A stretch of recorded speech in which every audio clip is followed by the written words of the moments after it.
What I'm going to do is take a bit of a step back really from the trial context that Pedro and Kate have given us a lot of insight into some of the complexities and processes and dilemmas involved in those engagement processes, and really have a look more broadly at some of the broader literature on public understanding of science and public engagement with science. So public understanding of science is an established branch of field of research emerging out of the UK and the US with its own journals, conferences and literature. And in this paper, I really want to provide just a very schematic outline of some of the main approaches pursued within this field and offer some thoughts about how they might reframe some of the big questions animating the field of HIV science and policy currently. A key principle of public understanding of science is that greater public understanding of science is essential for modern democracy. Education, communication, and public engagement with scientific institutions are therefore some of its key concerns and objects of investigation. And I'd really like to signal upfront a slight difference between this field and another set of questions that have captured the attention of the HIV field recently. Public engagement with science is not the same thing as engagement with care, though these domains may be crucially relevant for each other. So we are, I think, by now familiar with the HIV treatment cascade, or what Gardner and colleagues call the spectrum of engagement in HIV care. And diagrams such as the treatment cascade are striking for the relations that they draw between questions of HIV testing, retention in care, antiretroviral uptake, and viral suppression. These diagrams identify contexts in which real-world experience departs from the ideals required by treatment as prevention, with the aim of producing these contexts as targets of practical intervention. But valuable and important as this information is, these figures actually embody a particular recipe for prevention, since they've emerged as part of the increasing investment in treatment as prevention. So it's really in this sense that engagement in care differs from questions of public engagement with science. It is, after all, possible to engage with science and even accept scientific understandings without signing up for treatment as prevention. Indeed, public engagement with science produces certain tensions and reflexive opportunities with respect to public health imperatives and clinical imperatives, and this, I think, is precisely its value. So just to outline what I want to say today, my paper will sketch some of the key approaches to public understanding of science and discuss the models of science and publics and the relations between these two things that they presuppose. I'll then try to illustrate how these different approaches have been or might be applied in HIV research and draw out some of their significant implications. Okay, so the first tradition of public understanding of science research sets out to assess the scientific literacy of various publics deemed to be relevant. This work has a generalist flavour, so it's not limited to health questions, though it may be aimed at specific topics such as nanotechnology, radiation, or genomics. The benefits claimed for scientific literacy include enhanced capacity to participate in modern institutions, including democracy, and to make informed decisions. And this branch of the field really uses survey methodology to measure scientific literacy. So what is generally being measured is whether people's understandings of scientifically accredited knowledge is correct or not. There are several criticisms that have been made of this branch of the field, and in the interest of time and relevance, I can only be selective. So since it sets out to measure the extent to which lay people's cognitions fall short of scientifically accredited knowledge, it is built on what some researchers have called a deficit model. So it produces a sense of the public as deficient in the right sort of knowledge and thus in need of improvement. But of course, people possess all sorts of useful knowledge of local practices and contexts, for example, that may be relevant to the matter at hand.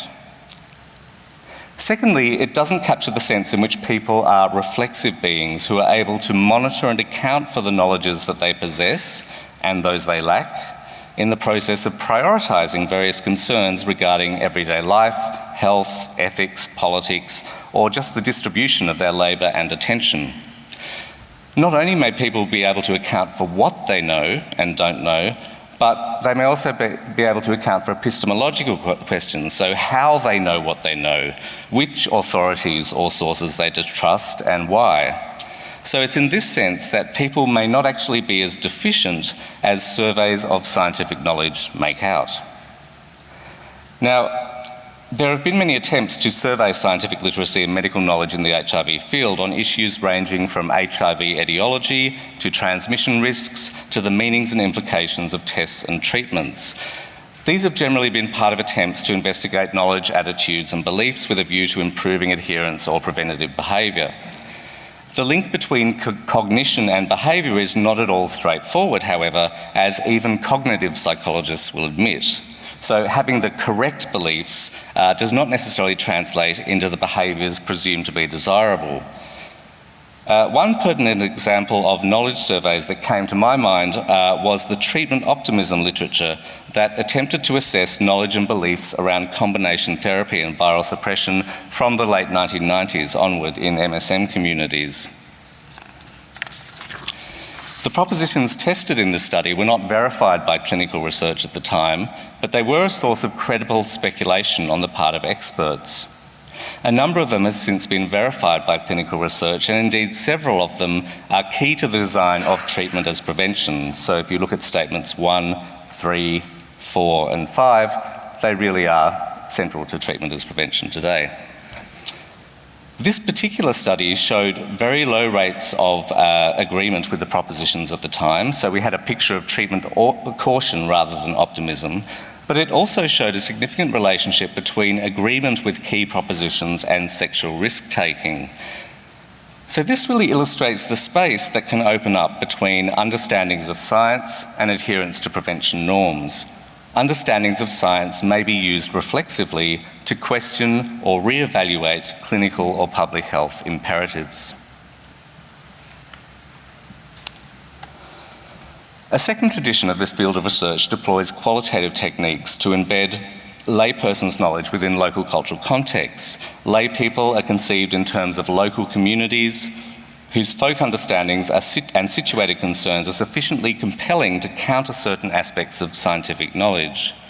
Now, this mode of research looks at how lay people assess the status of sources of knowledge and how this assessment is bound up in the production of their social or cultural identities. And the picture that we often arrive at is what might be described as a clash of cultures between expert and lay knowledge, often accompanied by some argument for the valorisation of lay perspectives, meanings, expertise and attachments. So I think this style of research will be familiar to social scientists trained in qualitative and ethnographic methods, and it's certainly levied much needed attention onto localised concerns and contexts. One problem, though, is the picture of both lay culture and expert knowledge that it can end up producing as homogeneous, as static, as self-contained, and discrete from each other. So both of these approaches, the traditional approach and the cultural approach, can be understood to be based on what Emily Martin has called a Citadel Model of the relation between science and publics. Knowledge is produced within the citadel of science and seeps out into the world, or else gets countered by folk knowledge and concerns. But as Emily Martin argues, scientific and cultural identities and practices are really much more enmeshed with each other and heterogeneous. Not only are there differences within culture, there are differences within science. And social actors may form alliances with some elements of science and reject others in the formation of their social positions. So really, actually, what we're dealing with is probably something that looks a lot more like this. This point, I think, is very well illustrated in accounts such as Stephen Epstein's Impure Science or the recent documentary, How to Survive a Plague, which depict the early history of US-based HIV treatment activism. These accounts depict activists acculturating themselves with scientific understandings and seizing upon dissent and differences within medicine, within the scientific community, in order to pursue their goals and expedite treatment approval processes. What we also see is the formation of new sorts of identities in articulation with scientific practices. So the idea of the lay expert and the treatment activists became really new identities in this context. And these people not only participate in the production of scientific objects and knowledge, but in fact they also attract suspicion from some quarters for becoming too expert and not representative of community. So this question that's been raised earlier about, who is the community here, is often a very live one in any of these processes of formal engagement. So I think these accounts really complicate any sense of science or community as homogeneous wholes that are always bound up by clear consensus. What emerges really is a much more dynamic and heterogeneous terrain in which science and culture continually interpenetrate, producing new identities and objects in the process. Recognition of these differences makes it possible to appreciate the forms of engagement with science undertaken by advocacy groups in their construction of policy positions. For example, it's quite possible for MSM advocates to arrive at quite a different stance on certain elements of treatment as prevention than sex worker advocates based on a sense of how these will mesh or interfere with situated practices. So a recent position statement, and a position statement that's going to be released this week, I think, from the Australian Sex Workers Association demonstrates that rapid testing has very different implications in a voluntary community setting than it does when it becomes an instrument organising the terms of your workplace, or when a positive result renders you instantly criminalised. And I think we should note that neither of these policy positions misunderstand science. They're actually based on a very sophisticated engagement with technical matters that works really hard to draw out their practical implications. Another example, of course, of identities that are sort of being formed through different sorts of engagement with science is the recent example around PrEP gay community discourse, where we've had the identity of the Truvada whore emerge as a very new identity in the field of gay sexual practice. And we've also got the critics of PrEP use that are emerging as a new sort of identity or a new position in the field. And what's really striking, I think, about the debate that's taken place, whatever one's stance on PrEP, is the level of engagement with, the technical details of trial procedures, methodological procedures, and so on. So we have a very interesting series of engagements with science that's quite diverse, that is quite polarised, that is forming new sorts of social positions and cultural identities. Okay, the final area that I think may be of interest in this discussion is recent literature on public engagement with science, and this is the stance taken in relation to recalcitrant figures that resist the consensual way in which the situation is presented, not because they directly challenge the reality of the situation, but because there is something more important. So these recalcitrant figures neither reply nor discuss the issue, nor propose anything that counts. Their behaviour is simply nonsensical according to the terms of governing logics. An ordinary response to such figures might be to psychologise or discipline them, or else to ignore their recalcitrance. But in recent work on public engagement with science, it's been proposed that such figures may be put to more creative uses, since they demand that we slow down, that we don't consider ourselves authorised to believe that we possess the meaning of what we know. Instead, in this work, the task becomes how to bestow efficacy on the murmurings of such recalcitrant figures, that we deploy them creatively in a bid to redefine what it is that we're busy doing. Now, something like this approach has been adopted in recent work on the circulation of HIV-related conspiracy theories among racial, ethnic, and sexual minority communities in the USA. Approximately a quarter of surveyed populations agree with statements such as HIV/AIDS is a man-made virus that the government made to kill and wipe out this population, with Black, Hispanic, and Asian Pacific respondents more likely to agree with such statements.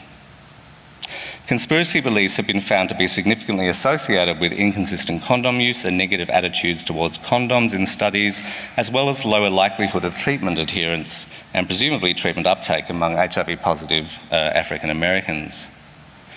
But in fact, conspiracy beliefs have not been the exclusive province of racial minorities, nor are they necessarily representative of lack of education. In fact, in some of this work, higher education is more associated with holding conspiracy beliefs among these populations.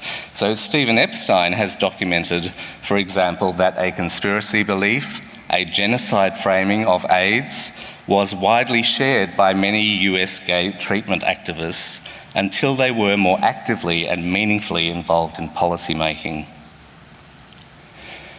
So, while a knee-jerk response to such views might be to denounce them with forceful appeals to scientific rationality, an alternative approach attempts to bestow them with efficacy by considering what they tell us about the social experience of power and the body. And this is just what Sonia Mackenzie does in her book Structural Intimacies, which considers the conspiracy narratives relayed by African American participants in her study. She writes of the conspiracy beliefs of one of her extremely marginalised and disadvantaged HIV-positive participants. Her words are excessive, they are gibberish, hence threatening to those outside their narrative, and yet they invoke threads of logic. In particular, they convey a sense of her bodily experience as vulnerable to, quote, structural, intentional and sustained forces, produced, as her bodily experience is, by profound experiences of social inequality. Now, you can disagree with the details of her theory or her explanation, but you can scarcely disagree with the experience that it attempts to make sense of, an experience that, in moral terms, doesn't actually make sense. So by treating the conspiracy theory as a narrative that tells us something about the social experience of power and the body, Mackenzie confers it with possibilities for reframing understandings and practices of public health. Casting the theories of her research participants as narrative articulations of social inequality and social exclusion, she reveals how utterly biobehavioural effectiveness is contingent on the achievement of social justice and the trust that this enables. And she bids us to rethink our strategies accordingly, pointing to the fact that HIV conspiracy beliefs are consistently found in 1/4 of US racial, ethnic and sexual minorities, that is, those hardest to reach, key affected populations. She writes, the salience of these counter-narratives, their widespread cultural purchase, indicates that they will continue to be uttered from pulpits, on streets, in classrooms, until the social problems that they represent are addressed. Thank you.